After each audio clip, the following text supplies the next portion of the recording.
It's not very frequent that we interview successful female investors on the show, and it's because there's not that many of them out there. And I'm just wondering if you think you have a theory of why that might be the case.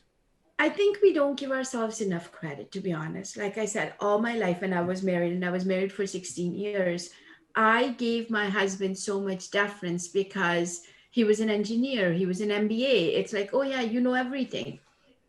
But now, after he's gone, like I look around, I'm like, okay, there's nobody here. I'm it. I better make these decisions. I better do this right. Right. So he was the primary breadwinner, and so it wasn't really relevant for you. And now all of a sudden, your responsibility is the finances as well.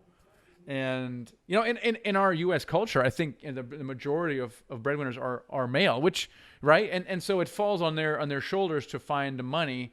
And what irritates them to no end is this conflict between trying to provide for their family and controlling their time, because they can do one but not the other. They can not show up for work, control their time, but then they can't earn a living. Right, or they can do the other way around. They can just work and provide a living, and then they can't control their time.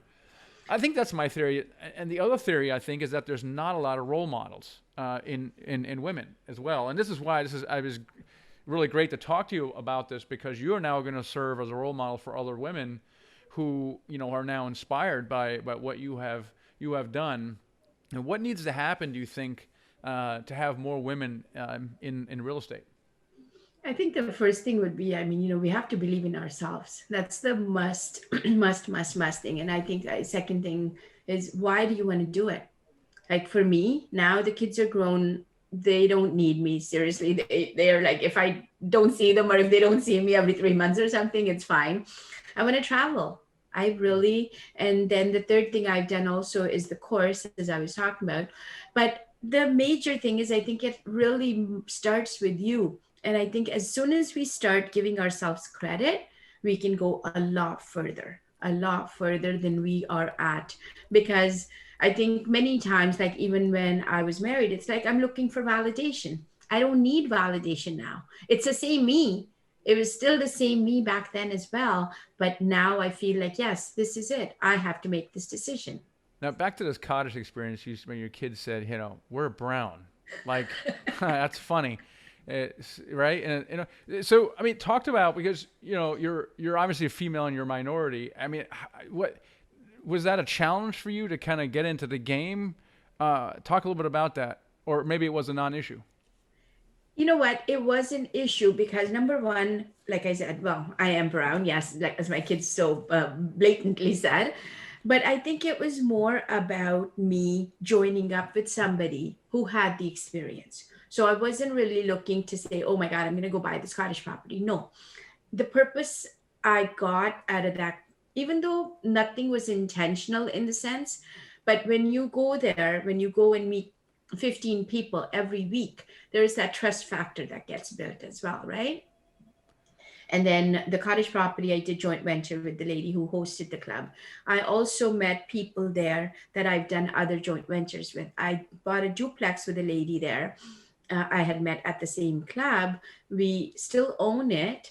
We bought it for about 55,000. The rent is like 1,500. The cash flow is like $500, Wow.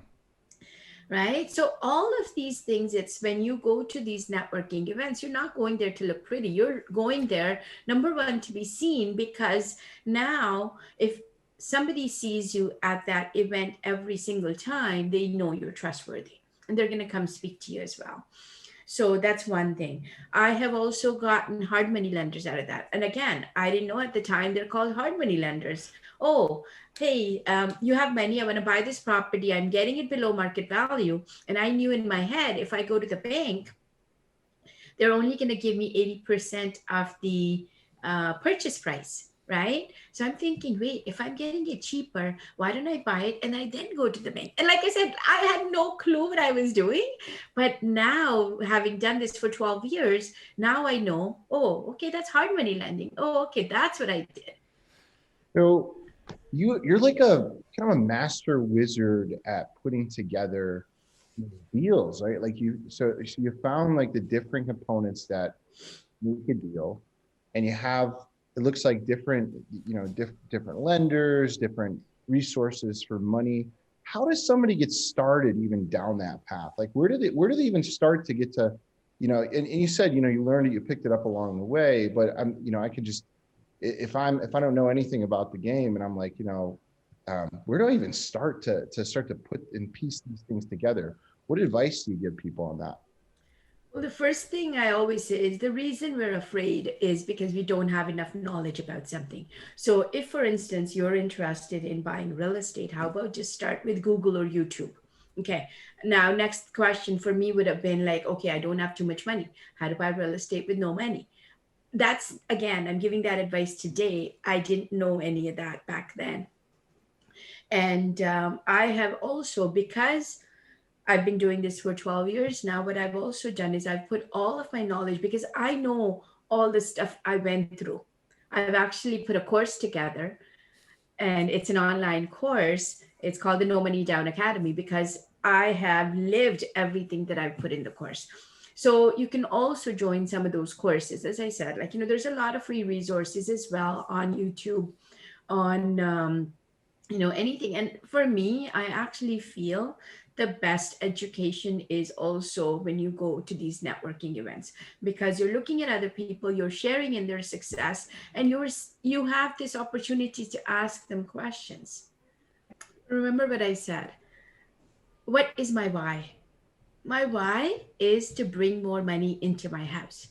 As a law clerk, I mean, what are we talking about? An average salary of any person out there, we're talking about somewhere between $40,000 and $50,000. For me to be doing this, okay, now I make a little more than that, but for me to be doing what I'm doing on that salary would have been impossible, next to impossible. So I had no choice but to figure this out.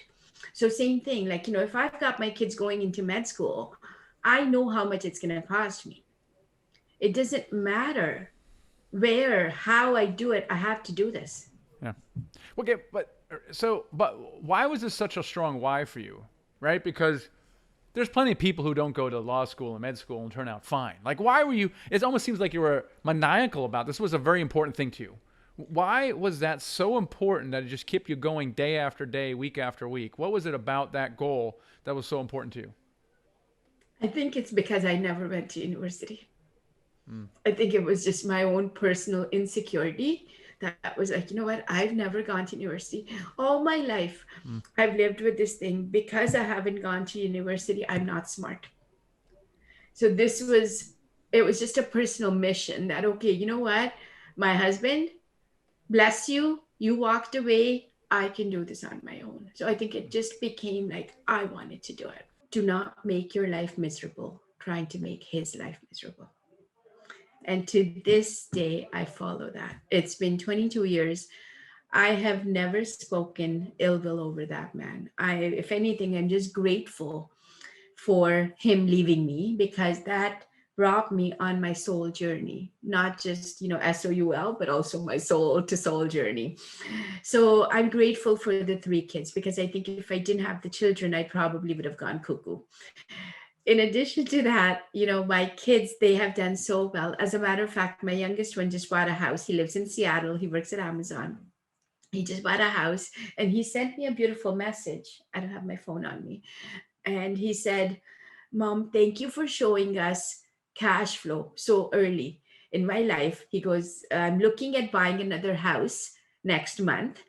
And like, even I'm choking up. It was just like, it was so beautiful. It was like, he goes, some people are okay working the rest of their life, but I'm so glad you showed us a different way.